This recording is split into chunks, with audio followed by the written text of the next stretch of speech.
So, hello guys. I know it's been a while, been a couple weeks, 3 weeks, 2 weeks since I've last done a stream.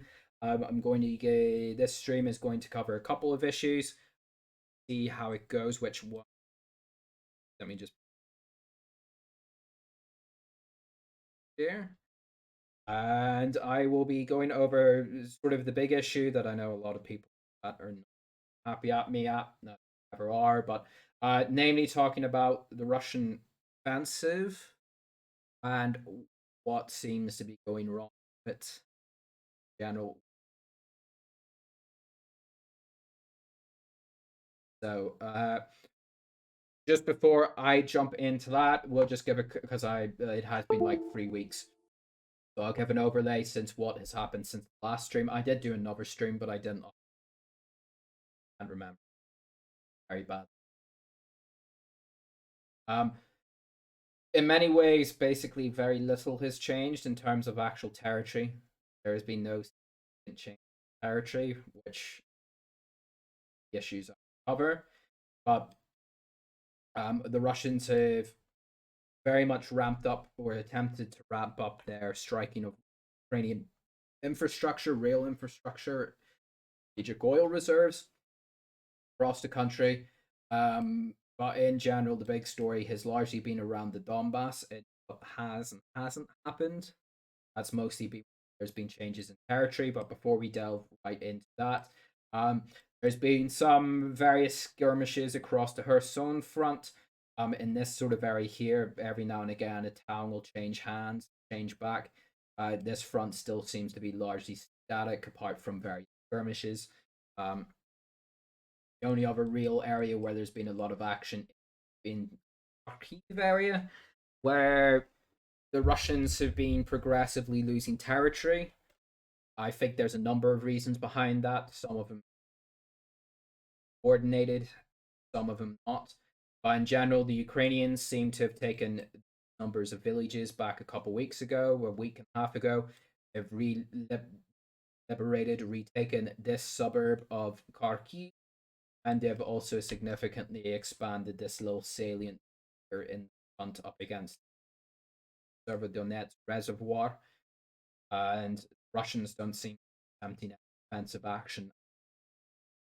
Um, from my understanding, that could be just to give a quick spiel. From my understanding, is this sort of entire front line along this area? I've been estimated there is only 5 Russian battalion tactical groups holding this front. My understanding, a tactical group has about 800 to 1,000 men in it. So that would explain why the Russians probably aren't offensive in this area, because if it won't just be 5,000 men, there'll also be support battalions, artillery, all those kind of stuff that don't come under a battalion tactical group. They'll also be in the area, but in general, yeah, the Russians are very thinly holding this line, and I think it's more the Russian posture. Uh, Cede ground, but make them pay for it. This isn't the front. But on the other hand, is now central Kharkiv, from my understanding, is now out of range from Russian short, and in some cases, some of their is what's been happening. Ukrainian counter. I don't know if you call it a counter offensive because it doesn't seem large, but there has been counter attacks, pushes by the Ukrainians up in the Kharkiv area, and they're being resisted by the Russians to a degree. But I mean, the Russians don't really seem that in trying to hold the ground or trying to push back. Like I say, I think a large part of that is because I've been the significance of a BTG, a battalion tactical group, is that's kind of like the offensive Russian army. You're not going to have artillerists, you're not going to have logistics troops. They're not going to be the ones who attack your battalion tactical groups. The battalion tactical groups are the things of the tanks, BTRs, the mechanized infantry. So just before we go into Donbass, because I will probably be talking a lot about battalion tactical groups in this, um, I guess we go a bit more into a battalion tactical group. What is it? How does it operate? And so In general, you have to understand that the Russian army is built to fight NATO. It is expected. Well, the ethos in which it's been formed is that the Russians assumed that their army is going to be fighting NATO somewhere in the Baltics and somewhere in Western Belarus, Eastern Poland, in this Northern European plain, because NATO armies tend to be very mechanized, very tank heavy. That's why the Russians have such an emphasis on cars, MDs, their infantry fighting vehicles, and also tanks. So um, there's 800 to 1,000 men within a battalion tactical group. That's my understanding. I will, yeah. But a lot of those men are actually the crew of the vehicles. They're the tankers, they're the drivers and command. And then you've got, I believe, it's meant to be somewhere around 300 to 400 will actually be infantry. These will be the people carried in the cars on the BMD. These aren't men who march into battle, they're carried in mechanized and stuff like that. I mean, in terms of warfare, that's actually quite a low ratio between men with the equipment. And just to wrap up on the NATO thing, that's because the Russians assumed that they're facing off German Leopards, British Challengers, American Bradleys, rooms, sort of this Eastern European field. So the NATO is a combat doctrine is fast, strike hard, keep maneuverable. So the Russians mimic that to a degree. So you had the picture is that you'd have a mechanized NATO force going up against a mechanized Russian tactical group. Tanks will fight each other. The 8 BTRs will try and flank behind enemy position. Probably not explaining this, but essentially the Russian army is built to fight a very fast mechanized war. Where that has come to bite them is in Ukraine, because the Ukrainians do not fight like NATO fight. Once the Russian, and this was reflected in how the Russians launched their invasions. If you remember, you had the Russian armored columns came down from Chernobyl to Hostomel whenever the VDV landed on the airport. You had them come down these highways here into Chernihiv, into Sumy. That was all well and good if the Ukrainians decided to keep their forces bunched around armored divisions, around mechanized divisions, them in set piece battles. But the Ukrainians didn't do that. Their army very rapidly broke down into an infantry based force, and where the Russians happily bed down these highways, Ukrainian infantry went to ground in these forests, fields, sides, and behind the Russian advance and in highways, and they really played havoc with the Russian logistics column, really played havoc with Russian wishes on the Italian tactical groups themselves, and that's kind of how the stages of Russian fell apart. The Italian tactical groups is not really designed to consolidate ground, it's designed to rapidly take ground, and then ideally rear echelon forces would push up behind, clear that ground that it's advanced past, and secure it and consolidate it. And that was very lacking in the open. Fell into a disaster, but why they didn't.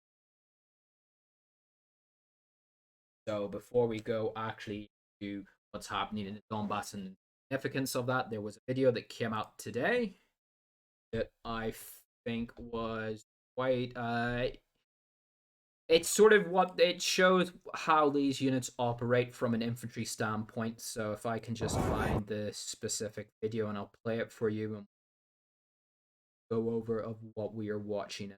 So 2 minute, 2.5 minute video, but it shows.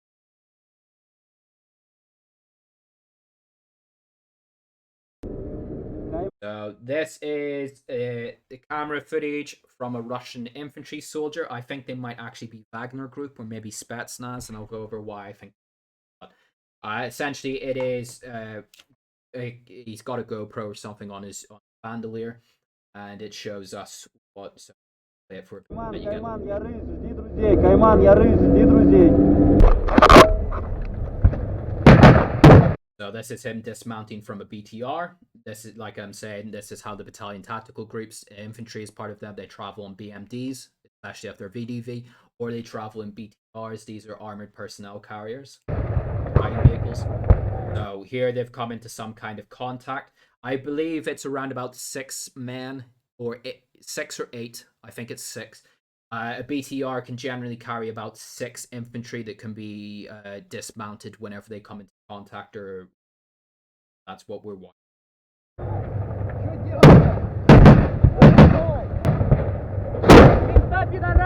Ебаш! So just interesting. Yeah, this is why I think they're probably a bit more Spetsnaz, because I am aware that some Spetsnaz units were wearing Soviet iconography on their uniforms, and also some of these guys have optics on their rifles, which most Russian soldiers don't have, whereas these guys do.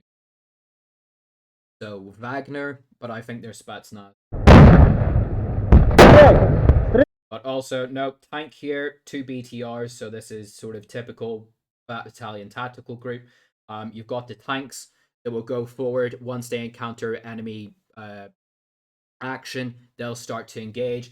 The BTRs will push up, provide support. Infantry will dismount and start to engage the target, and then that's kind of how they will engage with the enemy when and as they come. So the idea behind it is mobility. They need to be quick. They need to be mobile, as quick as you can be with tanks. They need to be quick, mobile, nimble on the go, and whenever they come into contact with the enemy, obviously tanks carry quite a big punch with them. They can help suppress, whereas the infantry will dismount, secure the ground around it, maybe if they need to flank or whatever, and then you've got the 30mm cannons on the BTRs that can also help support, suppress any enemy targets.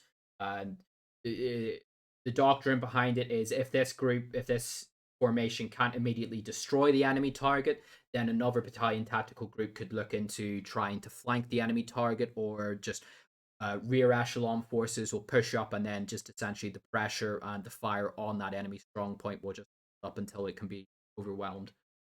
But I'll just play this through, and then also interesting to note, I think this might be girders, so I think they might be doing a bit of revised armor on this BTR, because that just looks like some kind of industrial iron girder that's side of this BTR.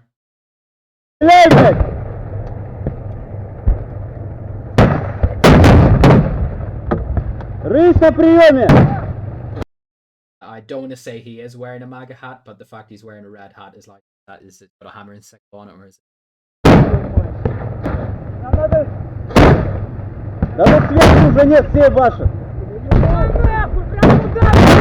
Прям в центр, сука! Стой!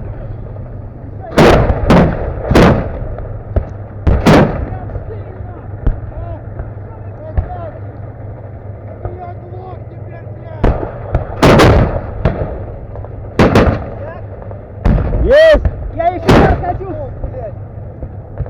Еще есть чего? Есть еще! Наверху! Давай! Что, есть еще? As you can see, they've got all their stuff, their equipment is packed up on top of the BTR. So, like I say, some people have the idea like the BTRs are like tanks in of themselves, is that they're designed to go out and engage enemy targets on their own. No, these are specifically like support vehicles, because they carry all the logistics for the infantry, keep the infantry they carry into battle effective, mobile, resupplied within reason. Obviously the only does that. You're only going to get it. Looking at this engagement, this will only do 1 or 2 engagements like this, if not a bit more. You can't carry like a week's worth of supply and equipment on it, and if one of them is destroyed, the equipment goes with it, and if the infantry are inside it whenever it's destroyed, that's essentially a squad of. Давай, стреляй!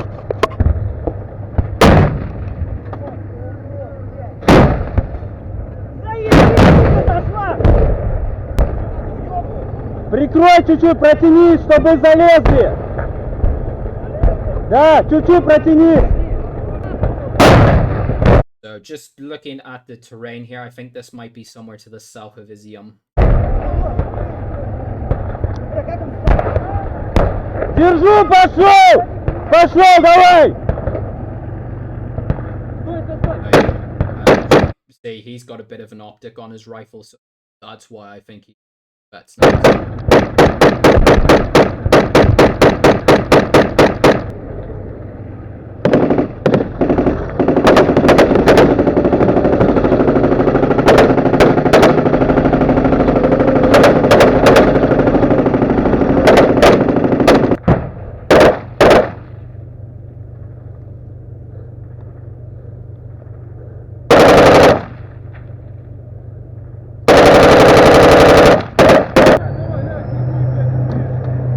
Давай, быстрее! Ну-ка!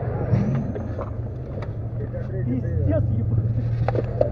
Не шумели, ебать, надо! Все, не закрывай эту, не закрывай! Я сверху! Давай! So there you go. Just Первую группу возьмем его? Возьмем! Probably not the most textbook video of how these combat formations operate, but it just sort of emphasized the quick ability to deploy infantry, to re-embark infantry, the support between the mechanized infantry and the tanks in that sort of dynamic between them. So go. So with that sort of idea, so that is what you have to envision whenever I'm talking about a battalion tactical group. So with that in your mind, let's have a look at what's happening in Donbass. Best for Russia. So, when did the offensive begin? Go. Let me just.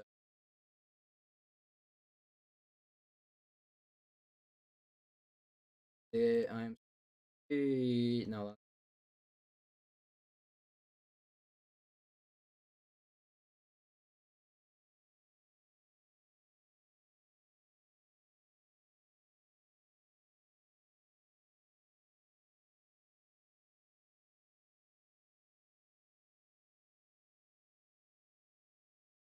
Well, we're coming up to the third week of it now.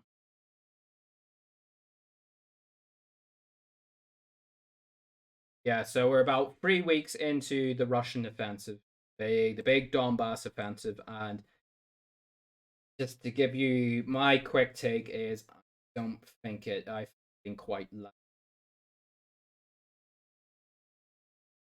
out there who are like me saying that and get very offended as they always do. But why am I saying this?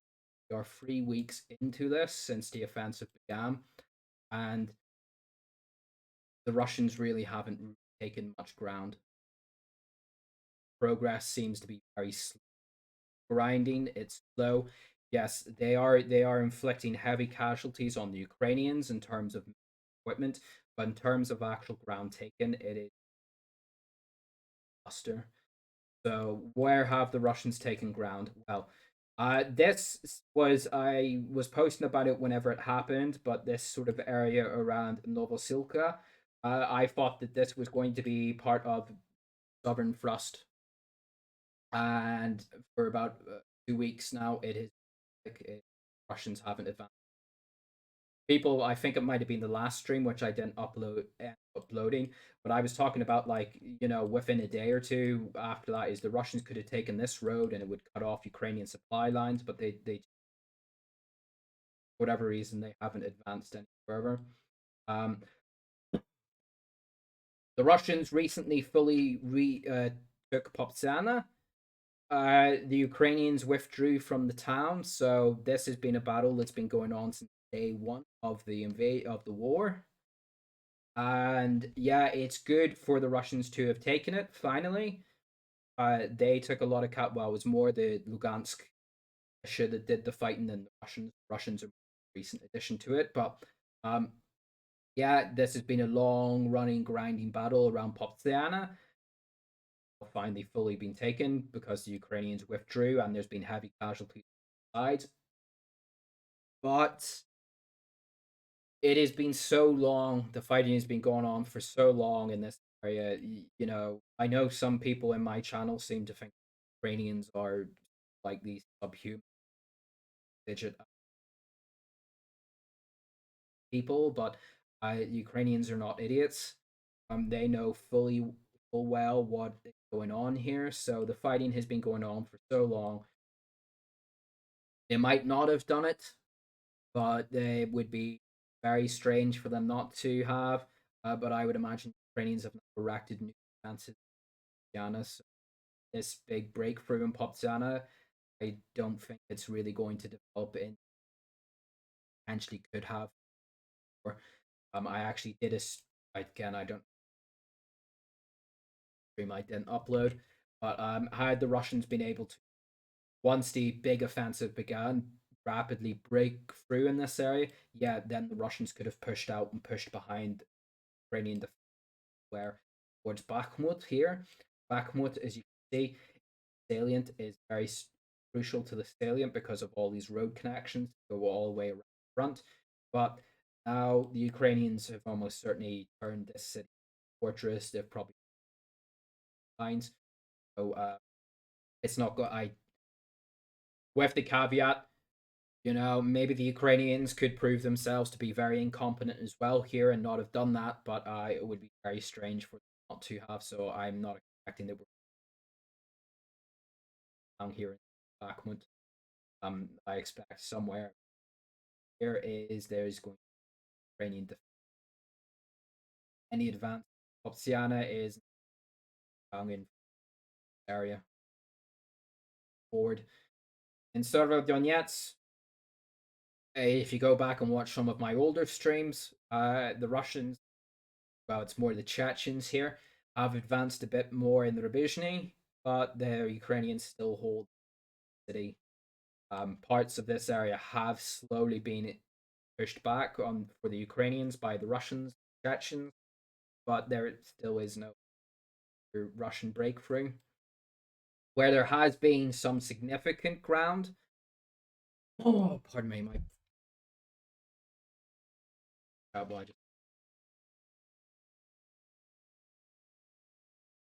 where there is some consolation for the Russians is Russians have made a lot slower than I would have expected, but they have made some significant ground up in the Krasny. So, the day before the big offensive began, so we're talking over 3 weeks ago. What do we got here? So this is about maybe 15 miles. Russians have advanced 15 miles and great, but you know, it's something. But I guess it's about the damage that the Ukrainians that is the good story here for the Russians at least. Day before the offensive, the Ukrainians seem to have abandoned Kremenina. Chechens and Russians took it, and then they've been progressively pushing through this quite heavily forested area. The past week, they've cut off this road to the south of Krasny Liman. Ukrainians actually blew up this bridge across the Severodonetsk. And as you can see, there was another smaller bridge. I think it's there, but that one is destroyed. But yeah, the Ukrainians have effectively, by destroying that bridge, losing this road here, all Ukrainian forces that are up in this area and the whole area have been completely. If they want to rejoin Ukrainian lines, they need to go through this wooded area. Let's see if we can get a satellite. Yeah. So as you can see, this is quite forested. Down by the river, it is quite swampy and it's boggy. These bridges have been destroyed from my understanding. So any Ukrainian troops in this area need to try and cross Severodonetsk, this boggy land, and cross and try and get back to Ukrainian lines. I believe it was in this area where the Ukrainians erected a pontoon bridge. The Russians destroyed that. So maybe some individual Ukrainian soldiers could swim across this and get back to their lines, but you know, their equipment, especially their vehicles, their heavy equipment, that I don't see how they're out of their area. There'll probably be some quite significant fighting in Krasny Yan. We'll have to wait and see because the Russians are certainly taking hard to engage on it. But this is sort of the big good news for the Russians. They are pocket quite a significant number of troops, probably up 1,000. If the Russians were a bit faster, which I was mentioning in the previous stream, they could probably have pocketed 1,000 soldiers in this whole northern salient. Weren't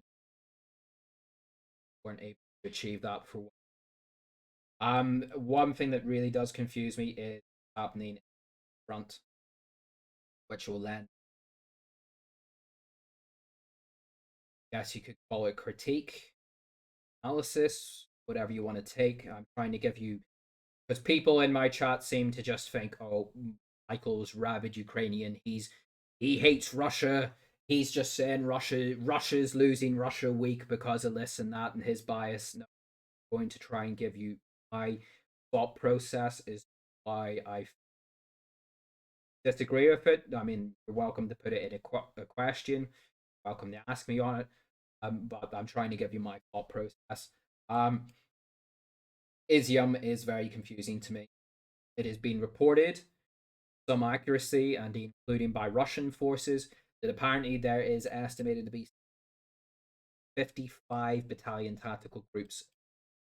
That's not to say just in this area, but in this wider area, is apparently there is 55 or somewhere around 50 Russian battalion tactical groups in this area, which makes sense to me because that is what I would have expected.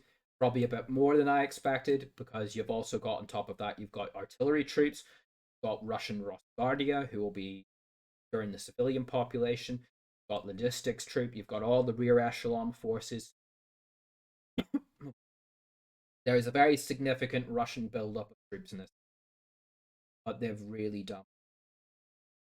Past 3 weeks, they've advanced a bit further down this road.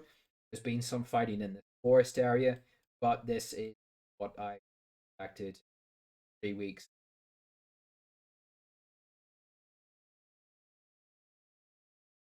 Seriously wrong with because I'm assuming an offensive is an offensive. Once you open an offensive, you want to hit hard, you want fast, and you hit long. That's kind of the boss of it, and that's the way I thought the Russians were going, and I think it's the way the Russians wanted to do a massive push up in this area, massive push down here, hence the 55 or 50 odd battalion tactical groups from mobile, fast. These are the assault troops, the offensive troops. And they've just not done it. I don't know what. All this fighting all along Donbass front over the past 3 weeks, it seems to be battalion, 2 battalions. The Russians only see deploying their forces, piecemeal piecemeal battles in piecemeal fashion. So all this stuff that's happening up here, like once the offensive began. So to give you an idea, maybe I was obviously wrong to have this, but I think we're wrong to have this. I would have assumed once the Russian offensive, yeah, some people seem to think that they would advance all the way along the Donbass front. No, I expected that, but what I expected to happen here is literally potentially thousands of Russian tanks, thousands of BTRs and BM would have steamed out of this area, completely overwhelmed the Ukrainian defense. And I'm not saying just because this isn't mud season. Mud season's pretty much over. It's quite warm in Ukraine. The ground is dry. If it rains, it dries out very quick. Very good terrain for armored operation. So I'm not saying you would have put thousands of tanks down this road. No, they would. I would have imagined they would have fanned out across the fields. Let's have a quick look at, as you can see, farmers' fields. Got some towns, maybe some rivers and stuff, but drive around them. This is quite good terrain for this kind of war. I'd have thought they would have advanced on maybe a few mile long front. Large armored thrust, mechanized infantry would have pushed down, completely overwhelmed Ukrainian defenses in this area, unlike what happened earlier in the first part of the war. Because, as I was saying earlier, the Russians only seem to have advanced along the roads. Here, they would have advanced on a wide front, completely overwhelmed Ukrainian defenses in the area just through the sheer numbers and the sheer firepower that could be acted from this offensive. Russian forces and logistics would have pushed up behind, secured any holdouts or pockets of Ukrainian troops that were bypassed by the Russian offensive. Um, Once the Russians got down to Barvinovkoy, this is a river, but I believe big river BRs are amphibious. The tanks can be if they're properly kitted out, but oh, that's not. Looks like could have been a. But either way, I wasn't expecting them, for the Russians to send all these vehicles and tanks into Barvinivkoy, but no, around it and find other ways to cross this swamp and continue on the offensive. While a similar offensive would have happened, and it appears it did attempt to happen, but then it petered out for whatever reason. From the south, would have continued in a polar opposite fashion, and they would have linked up, completely encircled the Ukrainian forces in the Donbass with a week, a half, 2 weeks, and that in of itself would have been a major victory that the Russians could be celebrating tomorrow for Victory Day. And from then on out, Russians just to form a defensive posture along here and circle and crush the Ukrainian troops in Donbass because they're out of supplies, they're out of reinforcements. But that doesn't seem to have happened. Uh, Given, like I say, seems to have attempted to have started in the south, but then it made ground, but then it just petered out.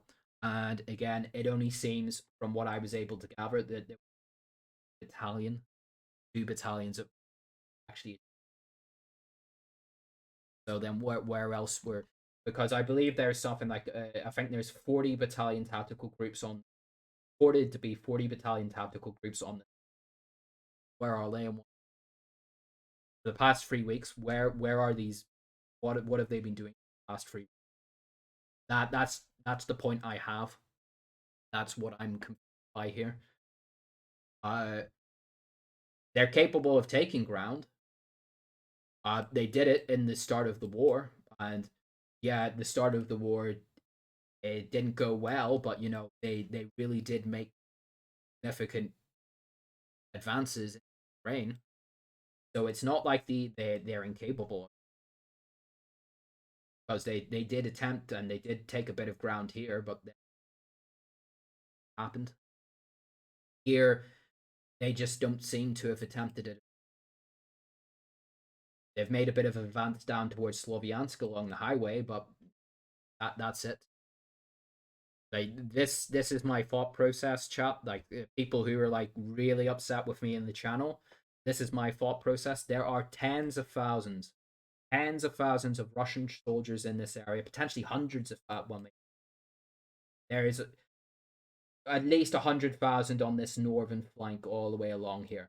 There are tens of thousands in here, and apparently some of because this is where the VD, some of their elite offensive units are. But the last 3 weeks, I just, am I wrong? Tell me in chat, like if am I wrong to think like this? Because this is not an offensive. Like this is grindingly slow. This is not how fight battalion tactical fast style. Not meant to inch forward mile every 3 days. It battalion tactical groups haven't been involved in Popsiana from my understanding.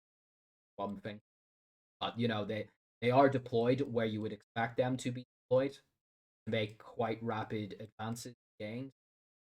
But for the past 3 weeks, where they are fighting a battalion or two,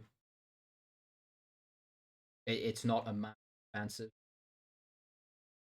which comes down to why is this happening? It can't be because Russia, unlike up here, Russia has there are all these across the board lines. This is secured Russian territory here. It cannot be a logistics problem. I just, if it is, if the Russians can't properly solve logistics issues, this area in the Donbass, if it is a logistics issue, then where can the Russians out there? I don't think it is a logistics issue for these various issues. You know, you've got all these ports on the Azov Sea where Russian ships are coming into. You've got rail lines that are being opened and flowing supplies in. You've got all these roads coming out of the Ellen. You've got the roads coming down from Kharkiv. Border connections have been. It surely can't be a logistics issue. Um, it's there's unless there is like genuinely trust the plan 14 chess that the Russians are about to pull out. Um, I I'm skeptical of the idea that a lot of Western media comes out and says that Russian morale, Russian troops fighting it.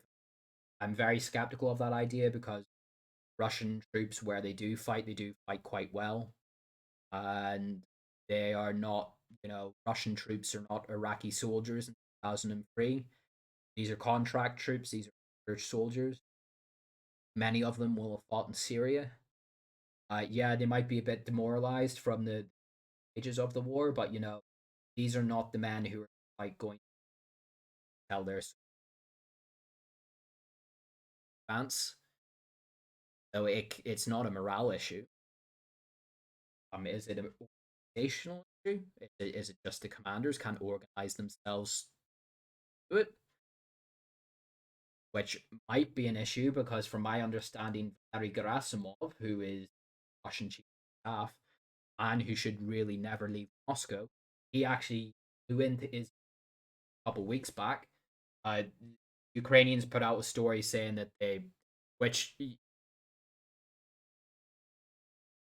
before I go into that, I'll just go into so Valery Gerasimov flew into here. He didn't put out stories. There wasn't any big press releases, so it wasn't like the chief of staff comes to buoy up the see what's happening on the front press release story. It was he was in and he was out, and there was fanfare for it. So he was there on a working visit. I think he came down to basically find out. I don't think what is happening on the front is properly going up to Moscow. I think there is an organizational and issue that's going on with Russians. I think Moscow is being told stuff that doesn't reflect what's happening on the ground. So Valery Gerasimov came down to see it for himself and try and sort out what the problem is. Because generally, if you have a chief of staff going to the front, it's because he's there for the photo op. He's there to award medals, press around him, and yeah, we're doing well and all kind of stuff. That he was in, and he was out without any fanfare. And this will lead me on to the second thing. American intelligence has obviously quite deeply penetrated Russian command. Um, the Americans appeared to have told the Ukrainians that he was in the area. The Ukrainians attempted to do something, but they Ukrainians said that they wounded him or killed him. They don't appear to have harmed him in any way, but there was something attempted towards him. But he showed up the next day in Moscow completely on. But that had he been killed, Jesus Christ, it kind of reflects that one, Americans are still quite deeply penetrating Russian command and control and intelligence, but also probably the biggest benefit that the Ukrainians have, like it's not just the Ukrainians here, it is American and Western intelligence that are. That's why I'm dubious of the claim that the Ukrainians have killed all the generals that they have claimed to have killed, but they've certainly killed a number of them. And if there wasn't Western intelligence telling them where they were, I don't think the Ukrainians would have killed any of them. Uh, Hardly near than they have. But also, that's another thing is why are so many generals being killed?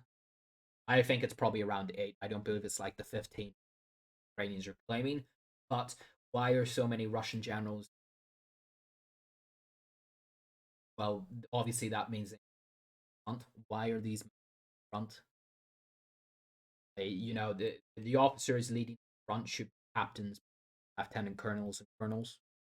You shouldn't have major generals, lieutenant generals down at the front directing troops front lines unless there is something wrong with Russian command and control. The general behind the line is not being told what is happening, or he doesn't know what is happening. So then he basically tells his staff, right, we're going down to the front so I can find out what is happening from my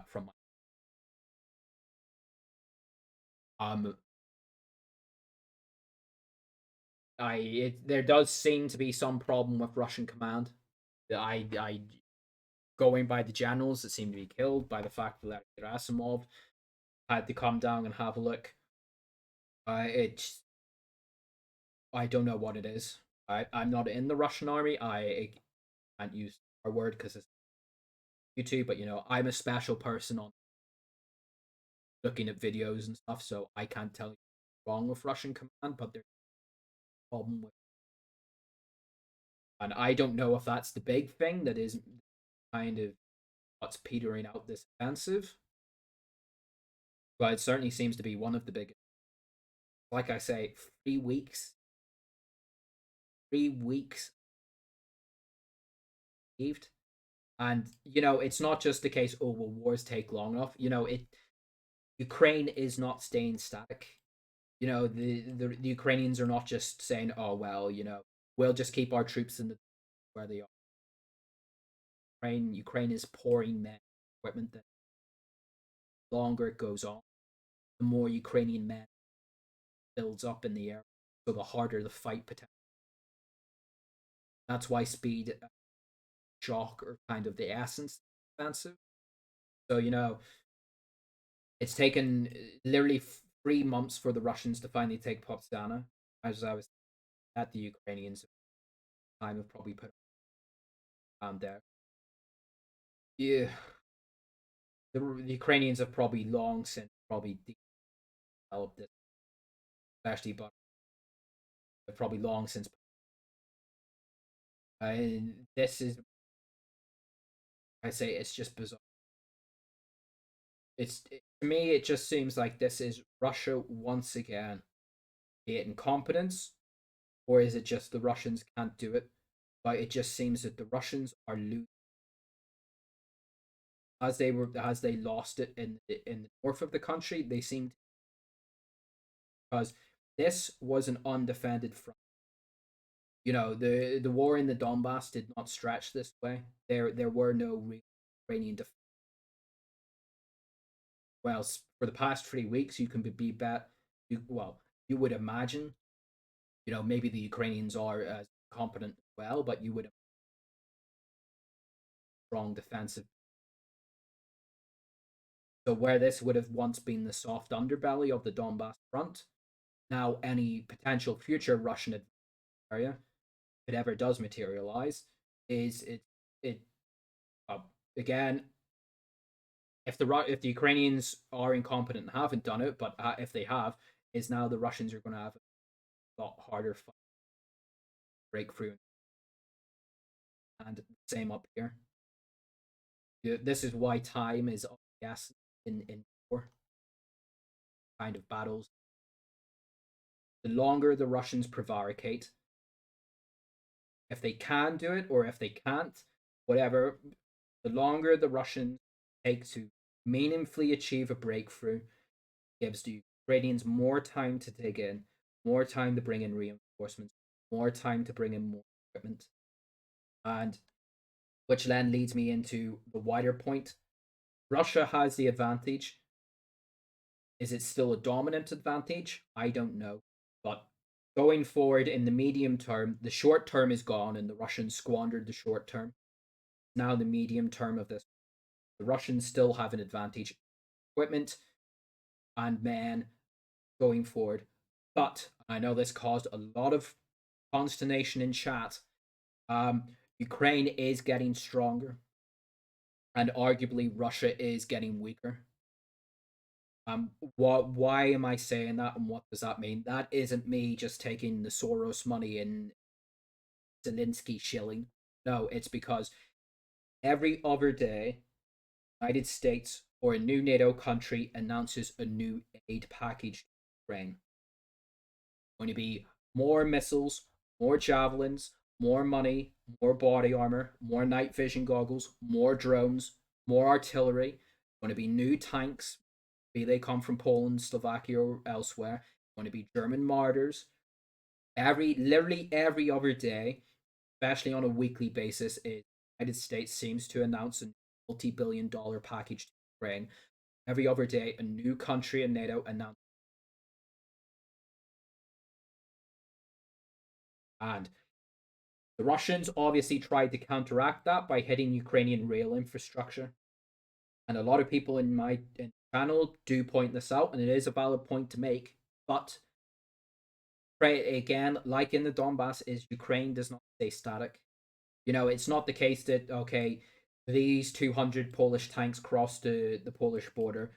The Ukrainians kit them out, put them on trains. They come to Dnipro. Oh, the Russians just blew up the bridge over Dnipro.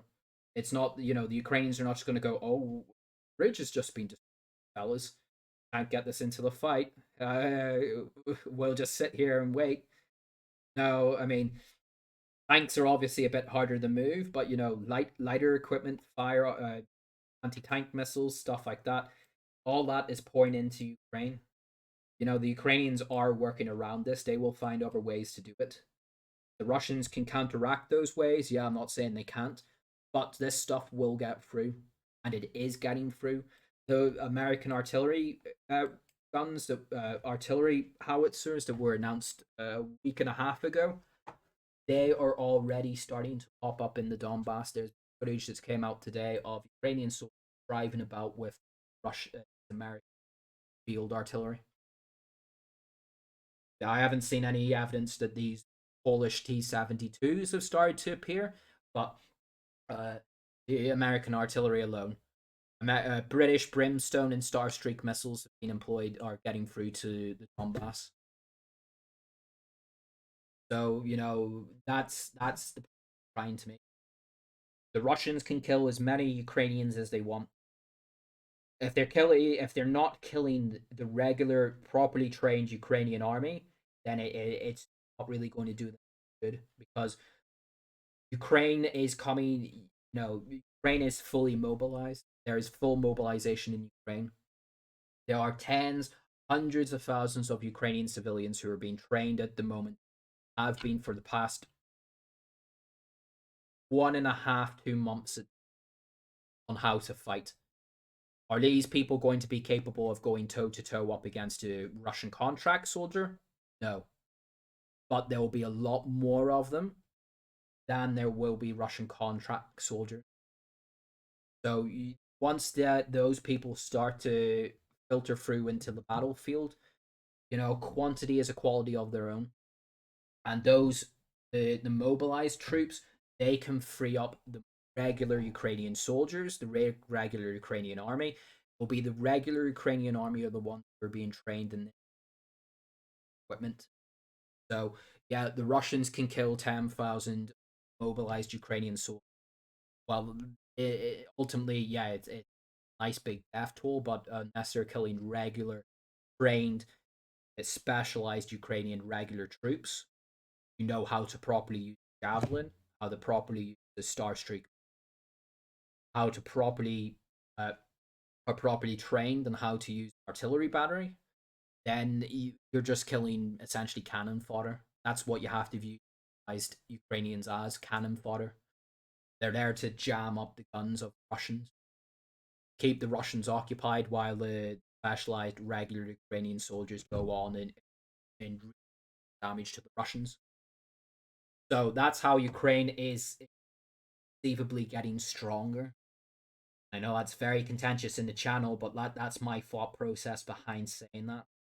Welcome to disagree with it, and I'll bring people on who want to dispute that, but that's my thought process behind that. The Russians have pretty much wiped out the Ukrainian strategic fuel reserves. There are fuel shortages emerging across Ukraine, but the military still seems to. It's not the case that Ukrainian tanks just aren't able to operate anymore.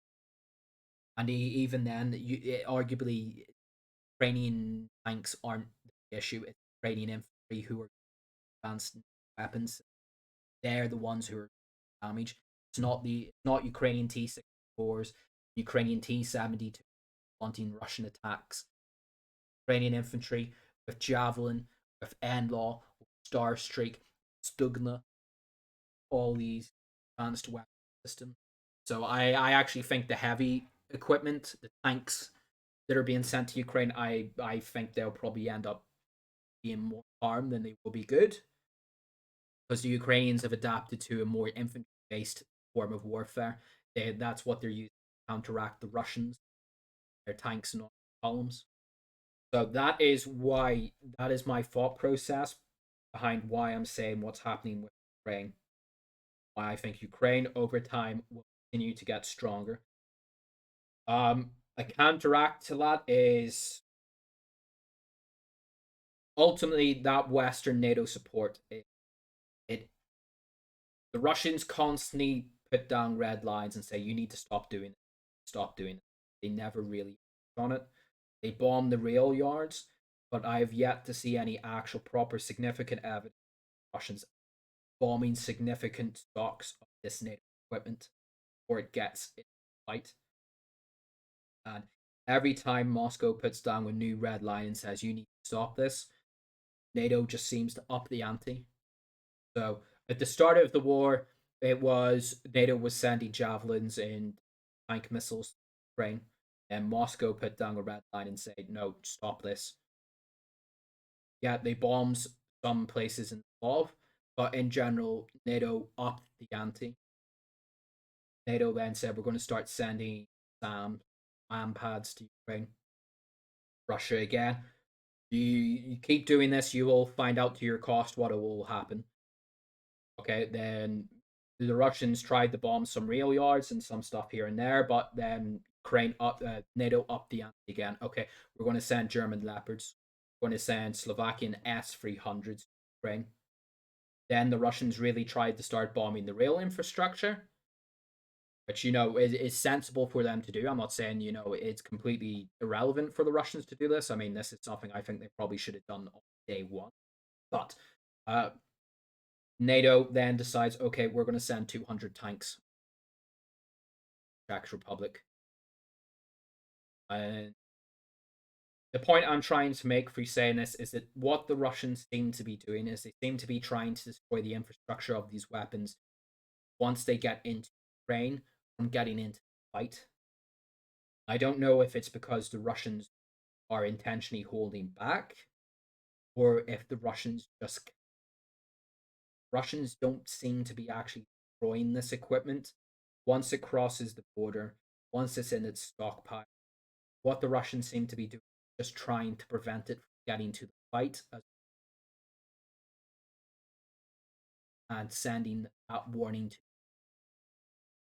That's kind of the point that I'm at. A Russian restraint is that, well, if it is the Russians intentionally restraining themselves from that, it's obviously not working, because again, every other week, NATO just seems to up the ante. Okay, last week we were sending artillery guns. Now we're going to send 200 tanks from. Now we're talking about potentially sending some really advanced anti-air systems. If it is restraint on the Russian part, why are they restraining themselves? Because NATO just seem to be acknowledging that restraint. NATO seems to be escalating, if any. So I'm sort of minded to believe maybe Russians just can't. Maybe the reason the Russians are hitting the rail infrastructure, it's because the Russians already know where that is.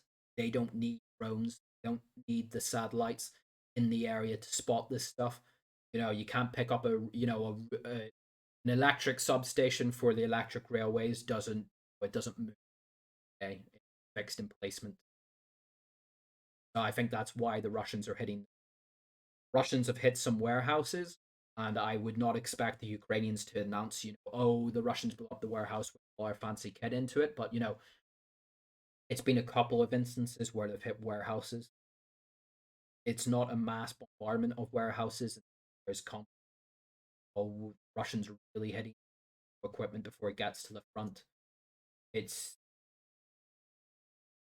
this is my thought process, chat. This, like, if I am completely off the ball, if I am wrong, again, I will bring people in. I finish the full breadth of this stream to speak to me, to push back on this. This is my thought process. Donbass. The Russians, either they just don't have the ball to begin with, or they are dropping it in the Donbass and in regards to preventing this equipment. Because if NATO wasn't supplying the Ukrainians, I think the Ukrainians would be in a far worse position. Significantly. Um, if anything, I wouldn't. I think that might be too strong to say, but I would imagine if it wasn't for NATO supply, um, the Russians probably would have fared far better in whenever. I'm not saying the Russians would have taken Kiev or anything, but I think fighting in Irpin and Bucha, I think the Russians probably would have fared a lot better in that. I think a lot less Russian equipment, tanks and all, would have been destroyed on long drives to keep out NATO. There would have been significant Russian casualties either way, but uh, Ukrainian weapon stocks would be running fairly low, especially for some of their more advanced. Their Stugunas, some of the more RPG. If there was no NATO supply, I think Ukraine would. Whereas now, for the reasons I've given it years, that Ukraine is building its strength.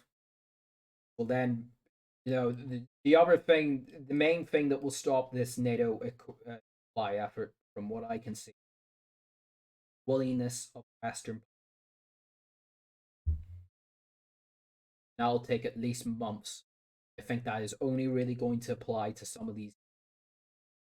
I don't think if the Russians are of the mindset that we will just try and work the Western population's ability to fund this stuff, um, I wouldn't.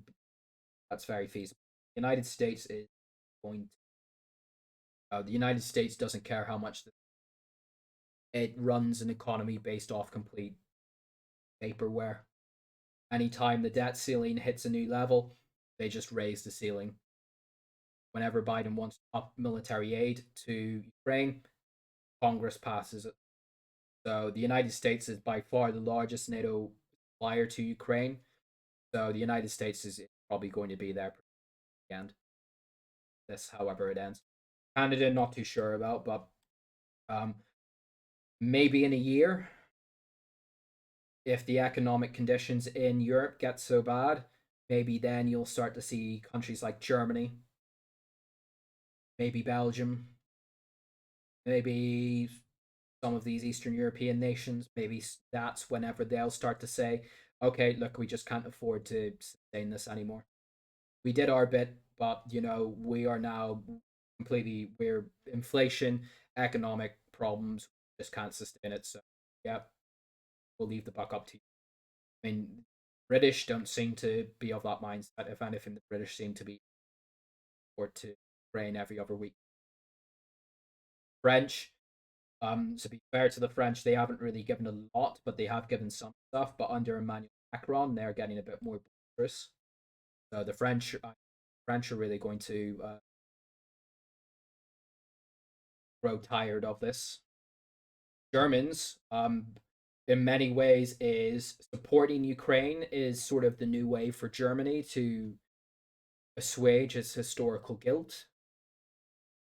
Such an extent, the German Green Party is now basically, I don't want to say a pro-war party, but it's very pro-Ukraine. So I think the political landscape in Germany has changed to some extent. I don't think the Germans are really going to grow tired of it for the foreseeable future. Poles, because of historical enmity to the Russians, Poles will probably be in this pretty much in the end, no matter how much it costs. And Poles are probably one of the biggest suppliers to Ukraine in Europe. Countries I'm talking about is probably Romania, probably Bulgaria, maybe Italy, maybe Spain, Portugal, maybe Belgium. And to be fair, they don't really lot to Ukraine. It's mostly ammo and it's mostly Portuguese. They've sent their old artillery pieces, So where it is a bit more substantial than ammunition, body armor is sending old stock, old equipment that they've mothballed. So I mean, if the Russians are of the mindset, we'll just like play this out like Vietnam and where Western audiences, well, one, it's not Western and Ukraine, and because of the economic systems and the fiat financial systems that West economies work on, they'll happily take on the debt. Talking about like unsustainable, uh, quote unquote, unsustainable social welfare states in Europe, United States, which has an unsustainable military budget, but that doesn't matter. They just raise the debt ceiling anytime it needs. Yeah. Ukraine essentially has an unlimited supply of money and material support from the. I don't think Russia can compete with that if this is to go on years. So with that bit on Ukraine over, what is happening in Russia? Well, um, as I made a post earlier in the week, I'm coming round at least in Russian or Strelkov. If Russia really wants to win significantly, mobile, because it is throwing everything it can from its regular army and from all the paramilitary forces in Russia that it sent into Ukraine, and it's going well. Didn't go well first phase of the war, and it's not. It's going better than the first phase of the war, but it's still not going well. This talk about the Russians are going to go to Odessa and stuff, yeah, not in the speed that they're currently doing it, not with what they've currently employed in the fight. One, they have to completely clear the Donbass, and at the rate they're doing it, months, potentially a year before they can do it if they keep it at the current speed they're going at. And if they're going to go all the way to Odessa, they're either going to have to try and take Nikolaev. And if they do try and take Nikolaev, you can be sure the Ukrainians will blow that bridge. Just to give you an idea, just look how wide this river is. This is not an very wide river. You could not put a pontoon bridge across this, especially when this bank is universally hostile. So then the Russians are going to have to go up country, up along the Bug River, try and find a place to cross it. So that means a new Russian offensive will have to happen. Where they have to advance fairly deep into Ukraine, leave this flank completely exposed. So would the Russians then have to go into Kivarog, take Zaporozhye and Dnipro from the west just to secure this flank, to then try and push secure their flank to push up the Bug River, then cross the Bug River, secure the rest of Nikolaev, and then push down to take Odessa. That is going to take substantial amounts of equipment. And going by what they're achieving in the Donbass at the moment, that is not something they're going to be able. Don't forget, Donbass obviously is its own place, but each bit of territory that the Russians take outside of the Donbass, they're going to have to keep troops there to stop Ukrainian populations. So it's a bit of a paradox, but the more land that Russia takes, the bigger the problem becomes. So they're not going to be able to do that with the few 100,000 troops, regular contract. So, but the Russian government has announced that they're not going to mobilize. There will not be a mobilization of the reserves. Why? Just don't under. Is it the Russian? The other aspect is the Russians, from my understanding, they've never really done like drills or practices on mobilizing reserves. So could it be that the Russians just don't have the mechanism is to effectively reserve to mobilize these people? Say if the Moscow announces, right, we're mobilizing the reserves to go to war, and then it's a complete shit show where they expected to get 500,000 new troops, and they only end up getting 200,000. Well, that would be only. Oh, is that's they just got the proper institution set up to effectively mobilize it? Is Russians just afraid of? or is Moscow wedded to the idea that this is a special military operation and not war? If they're wedded to that, I'm not going to say the Russians are going to lose it, but they're not going to win. They keep to that. They keep telling their domestic audience, keep telling the Russian people, this special military operation fought with contract troops, and we will do it and fight it to the end on contract troops. Well, they're really going to. They'll have Kherson and most of Zaporozhye, and they might eventually end up taking the Donbass. But um, these will be territories that were constantly under threat from Ukrainian attack. So don't know. Like this is my thought process. Is just who knows. Tomorrow is Victory Day, and maybe tomorrow Putin, Moscow will announce something big. They will announce something big because it is Victory Day and the significance of the date and current events. So tomorrow, who knows? Maybe they, because I guess I'm saying that the Russian government said they wouldn't, but then again, the Russian government did say February they were going to invade in Ukraine. So maybe taking the Russian government what it says at face value is probably not the best course of action here. But who knows? Tomorrow maybe Russia will announce mobilization and a declaration of war, and that would be very significant. And I think that would be, I'm not, Vlad, if you're listening to these streams and following my channel. If that's, I think that would probably be one of the best things you could do to turn this around. You're going to need a lot more manpower to really start to shift the scales back in your favor on this to keep decisively Russia's side. Obviously, the quality of the reserves won't be that good, but the point of mobilizing the reserves, that will free up contract Russian soldiers to go to the front. So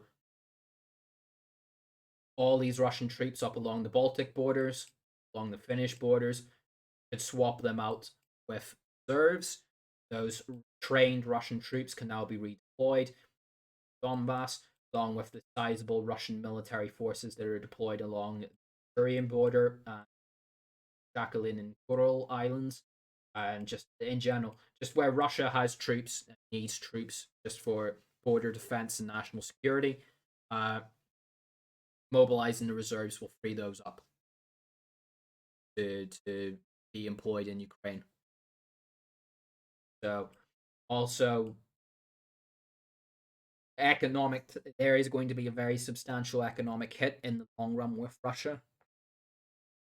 So, I think best way arguably sell that to the domestic audience will be to make this into war, into a patriotic war, in a new great patriotic war, but tell the population like this.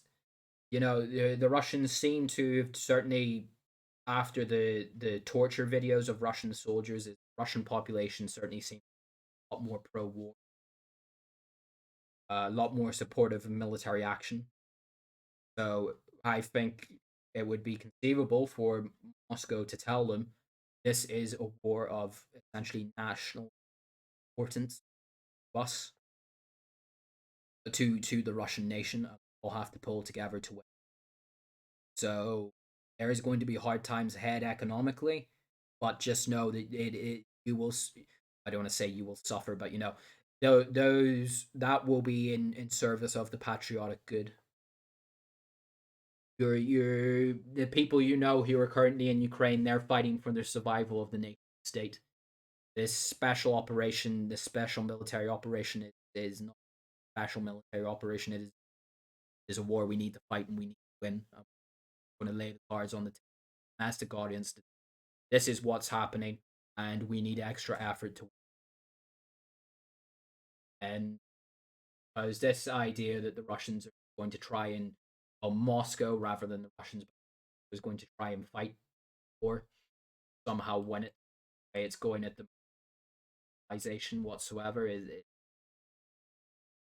I'm very skeptical.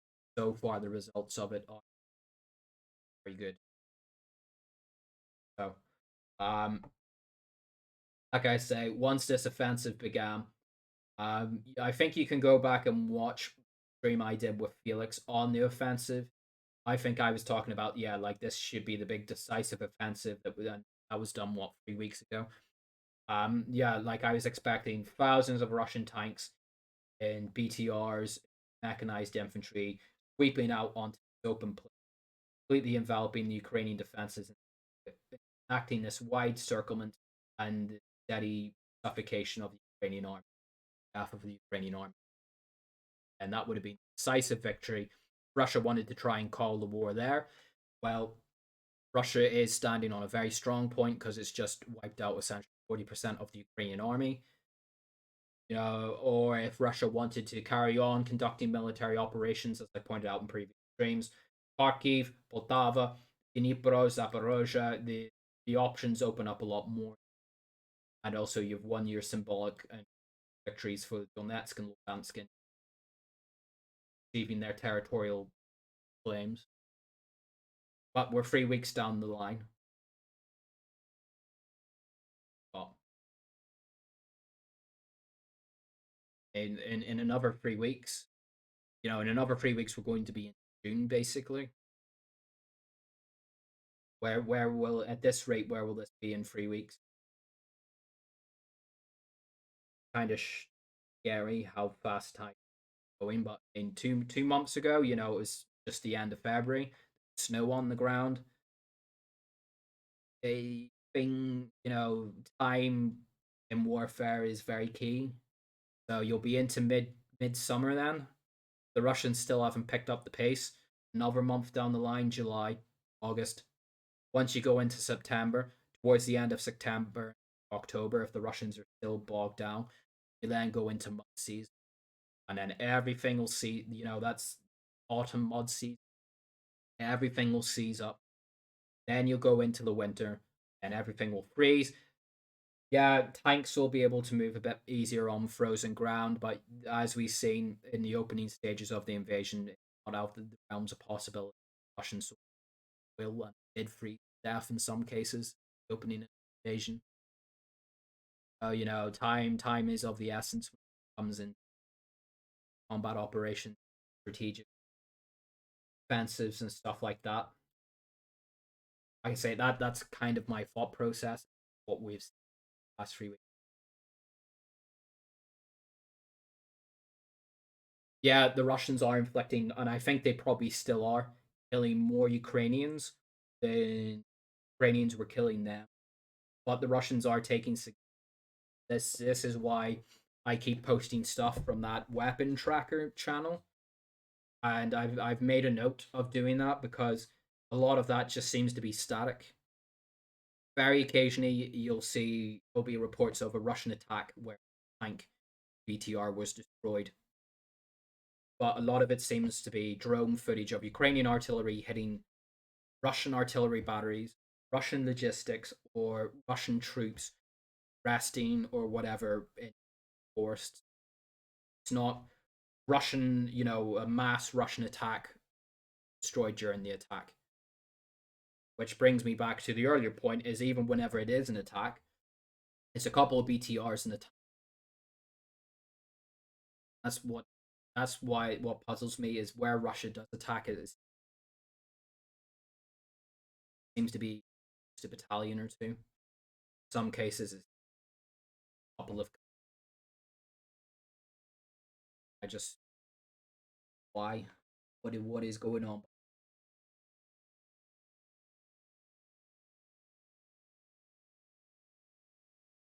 Again, that's kind of the big bread and butter of the stream. I guess the other quick point is Avostol still besieged. The Azov battalion constantly keeps saying that things are getting worse. It almost certainly is getting worse for people in terms of food, supplies, and water. Some quite harrowing images of fighters gangrenous are emerging. So, um, how long there has been reports that some Russians have entered the actual facility itself. That's probably a lot here, but it how long is it? battalion either to starve to death or captive. That's the story in Alva's Fall. Um, Whiteley, I'll leave him near there. There's my rusty. So, Russian pace of the offensive escalated by much. Russian inability, yep, strikes and the sustainable pretty much cover those. So the next I will go into um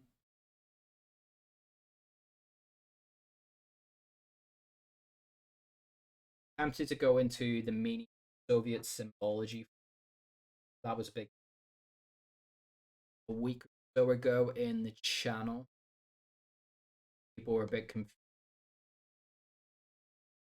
Essentially, what it is there's some people in the channel who seem to be thinking that whenever Russia raises the Soviet flag, the Russian troops with hammer and sickle insignia on their form, or the victory banner has been raised in various parts of southern Ukraine, or a statue of Lenin has been re-erected, stuff like that. Is there seems to be a lot of people in the channel seem to think like the Russians re-establishing communism or the Soviet Union in Ukraine, and the contention is no, is to understand that these symbols and stuff are now entered Russian patriotic nationalist symbology. Um, Putin is not a communist. Russia is not a communist nation. These soldiers are not re-establishing Marxist Leninism, Soviet system. Uh, the Soviet banner, Soviet symbology.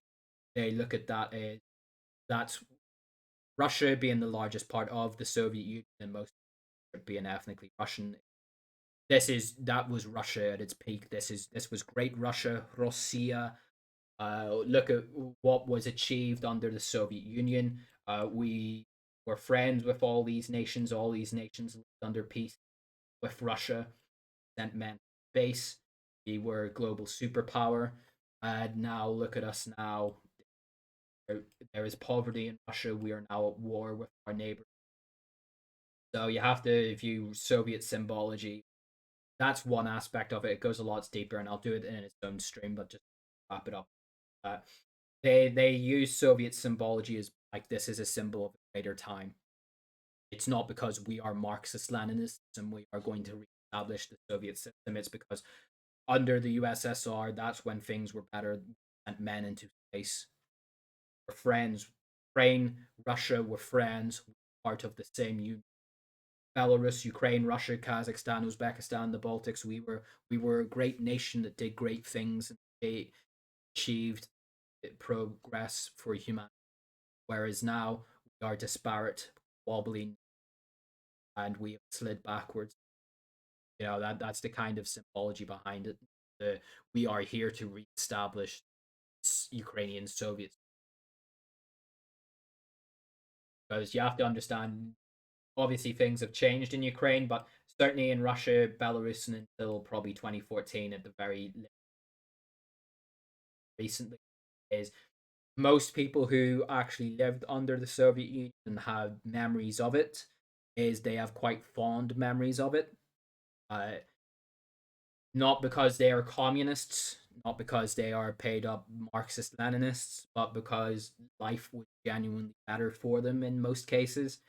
Uh, in Russia, you'll hear many Russians, if they live through the 90s, they will condemn the 90s. That is the big fear. That is why Putin there for so long, why he holds Jimmy as, because he brought Russia out of the 1990s in Ukraine and especially in Russia were a time of great tragedy, great poverty, great collapse in living standards, national prestige, health. Look at the collapse of Russian birth rates.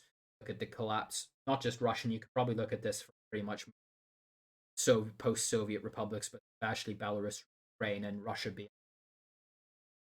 Look at the collapse of the